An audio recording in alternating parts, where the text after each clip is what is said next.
La misteriosa ninfa del Sena, una historia extraña de la ciudad de París. Desde hace más de 100 años circula por la ciudad de París una imagen que a muchos nos ha quedado grabada en la retina. Un rostro que todos creemos haber visto en algún lugar sin poder recordar ni dónde ni cuándo lo vimos. ¿Quién es esa famosa mujer? O mejor dicho, ¿sobre la cara de quién hicieron esa máscara que aparece en tantas postales y fotografías de la ciudad luz? ¿Fue sobre una comediante, una duquesa, una musa o una santa? No lo sabemos. Poco o nada se sabe de ella, aparte de que la encontraron una tarde ahogada en el río Sena. Nadie recuerda su nombre, nunca se supo sobre su vida y a la historia jamás se le ha escapado la más mínima información sobre ella. Lo único que sabemos es que, como la Gioconda, en su rostro quedó grabada una leve sonrisa que ha hecho fabular a muchísimas personas a lo largo de los tiempos. Ustedes pueden incluso observarla en esta fotografía y quedarse horas imaginando el porqué de tanta paz en el rostro de una persona ahogada.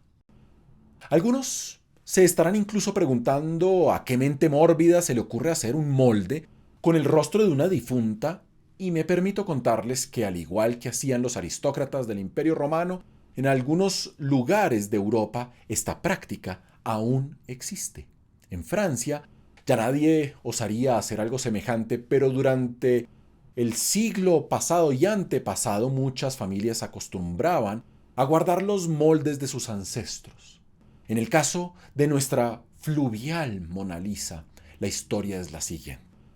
Resulta que después de haberla encontrado en la orilla del río Sena en 1880, la trajeron a la morgue de la ciudad que quedaba justo detrás de Notre Dame, un sitio más bien sepulcral y oscuro donde apenas ardían unas linternas y se movían las más siniestras sombras sobre los cuerpos alineados. No sobra decir que el aire era irrespirable en esos años en los que el refrigerador todavía no había sido inventado. A veces se oían las ruedas de hierro de una carroza y ya la gente sabía que se trataba de algún crimen, un suicidio u otro hecho lamentable al que había que abrirle campo. En pocas palabras, era un lugar al que uno no tendría mucho afán en llegar. Lo curioso es que en esos años la morgue era una de las principales atracciones de París, que abría sus puertas durante la mayor parte del día, sobre todo los fines de semana. Las guías de turismo, que nacen en el siglo XIX, la recomendaban en todos sus recorridos y la gente venía dichosa, como se decía en la época, a morguear, como aparece todavía en algunos diccionarios de la lengua francesa. Un verbo tétrico que afortunadamente ya nadie usa, pero que existió. La gente desfilaba ante un vidrio desde donde veían enfilados los cuerpos del día, de ahí que en la actualidad a la morgue se le conozca en estas tierras galas como la casa de vidrio. Era esa casa donde las personas iban a ver los muertos del día. Que un asesinato atroz había ocurrido durante la semana, allá llegaba la gente curiosa a saciar su morbo. Que una huelga había sido reprimida por la fuerza, una masacre había ocurrido, la afluencia era aún mayor. De hecho, durante los años fastuosos se llegaban a contar varios miles de visitantes. Pues bien, en ese año de 1880 llegó nuestra misteriosa dama de la casa de vidrio, donde la gente quedó asombrada con su belleza, al punto que el médico forense mandó a llamar a un moldeador, como se llamaba entonces, para inmortalizar el rostro de la difunta.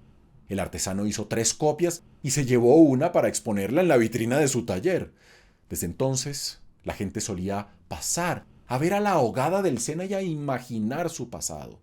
Su enigmática sonrisa siguió expuesta durante algunos años más en esta misma vitrina, pero en realidad se volvió una atracción parisina a partir de 1902, cuando pasó frente a ella un joven que quedó completamente hipnotizado.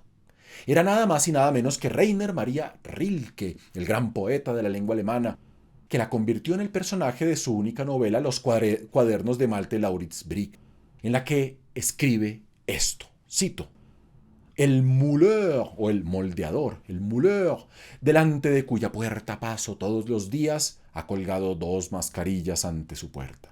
El rostro de la joven abogada que moldearon en la morgue porque era hermoso, porque sonreía de manera tan engañosa como si supiese lo que decían.